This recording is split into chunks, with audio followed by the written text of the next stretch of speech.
Hi, this is Thad Fink again with Unimar. What this segment is going to cover is the control cabinet. It's going to cover all the major components and their basic function. This video covers FAA type LH64 and LH65 medium intensity lighting systems, Unimar part numbers DLS1 and WLS1-008 medium intensity lighting systems. So what we've got over here, I'm going to come over to our controller, and we've got it out of the box. We've got it all set up. We've got it propped up here so you guys can see good. I'm going to undo that. I already did this bottom half here. Tore it up a little bit. So we're going to take off the plastic protective covering. I'm going to go ahead and open it up. First thing I want to show you guys is our literature. Okay, the literature is in the upper left-hand corner over here by the test switch panel. And inside our literature packet is the Unimar installation and maintenance guide. And we're going to have two drawings. You're going to have a line diagram showing your installation termination points, and you're going to have a CAD drawing in there. And that's it. So we do prefer that you leave this information with the lighting system. If you guys want a copy of your own, just go ahead and contact us. We'll send you an e-copy. You can put it on a thumb drive on your laptop, whatever you want to do with it, so you guys always have a copy. If a copy is gone, you'll see on the door, we do have the connection drawing on the door and the listing of the major components. I'm going to be working inside this controller here for the next few minutes. We have two different types of pointers. We got the shop job foreman pointer, or we have the tower hand pointer. Since most of you guys are watching are probably tower hands, we'll go ahead and use the real pointer. So we're going to open up the door. First thing we're going to come to is an interlock switch. Okay, this is a very important part of the system. It's a 3-position switch. So when the door is closed, the switch is down and engaged. The system is receiving power. If you open up the door, it goes to a second position, which is neutral. You're still going to have power here, but it's going to cut power to the rest of the system.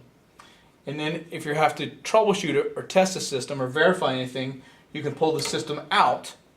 And if you pull the switch out, it will make sure there's power going to the rest of the system. So 3-position switch takes immediate control of the system. Pull it out. Power is always present down here, but it will not feed power to the rest of the system. Push it in with the door open, kills the power through the system. When you push it in, the thing comes back to life. 3-position switch, it's an interlock switch, very important part of the system. I guess the next set of switches is going to be your switch panel. You got 3 different switches on there. You got auto test switch, red, white, day, night. And basically all this is doing is it's allowing the user to troubleshoot it and take control of it, or if you're leaving the site, to allow the photo control to take over and operate the system for day and night mode changes. So right now the system is with auto. It's in auto mode. Auto mode means the system is going to be controlled by the photo controller. At nighttime it's going to operate in red mode, and in daytime the photo control will switch over to night mode. For troubleshooting purposes and for testing purposes, installation purposes, you can go ahead and push the system down into test. Test mode will activate these 2 switches. You have red, white, and day and night. So if you want to test the system in red night mode, go ahead and put it in red, night, and the system's going to operate and it will give you all the accurate readings of the alarms and stuff like that. If you want to do white, you can test it in white day or for white night backup. So you take this switch out of test, put it in auto, leaves the photocell in control, and then you're ready to go. Okay, so for you guys who are familiar with Xenon type systems, this system operates much in the same way as the Xenon system does. Xenon system basically has incoming power. It's 120 volts. It goes to a transformer. It is increased to like 1,000 volts, then it feeds the rest of the system. This system is doing the same thing, but instead of increasing the voltage, it decreases the voltage. What you're going to have is you're going to have incoming power, 120 volts AC. It's going to go to a power supply. The power supply is going to step the power to 48 volt DC, and it's going to feed the rest of the system. So we'll go ahead and start pointing around. First thing you guys are going to encounter, and what really you're going to be dealing with on your installation, is our DIN rail. The DIN rail is where you're going to make all your terminations, with the exception of the flash head cable. But the DIN rail is where everything is kind of happening. Your incoming power, you're going to have your line is going to go into the circuit breaker. Your ground is going to go over here, and then you're going to go to the neutral. You have P1 and L1 over here. This is where your photocell goes. You have dim, night, and sync positions. Over here is your alarm relays. We have a night fail, power fail, obstruction light alarm, a red failure, and a white failure. If your system is operating fine, you'll have green lights all through these alarm relays. These are your mode change relays.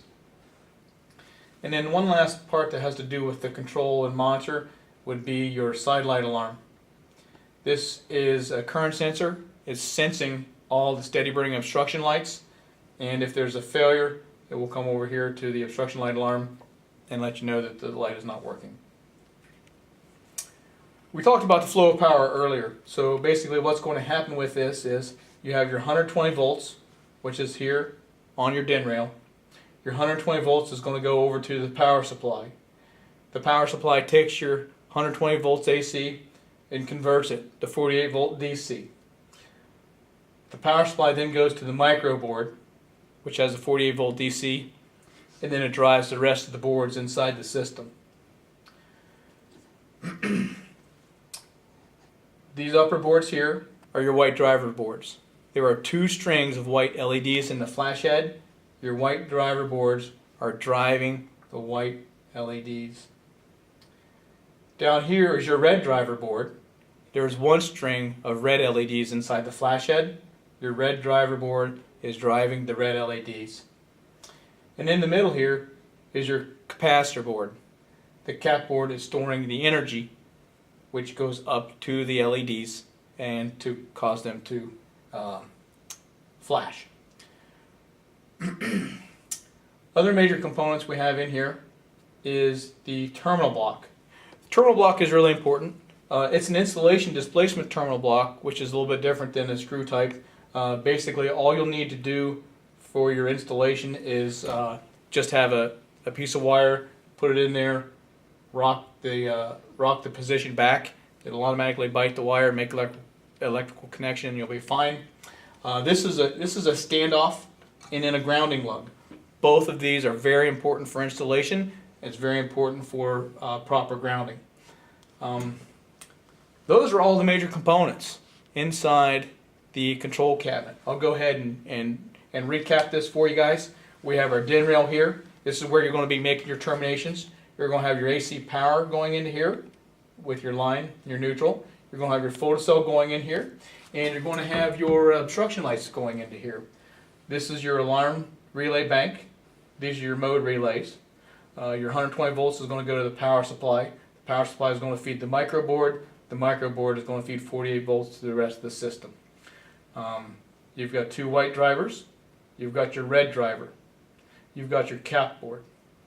You've got your insulation displacement type terminal block, and you have your manual test switches, and finally you have the side light control module. That about covers the control cabinet. If you need additional information, you can reach us at 315-699-4400, or you can find us on the web at www.unimar.com.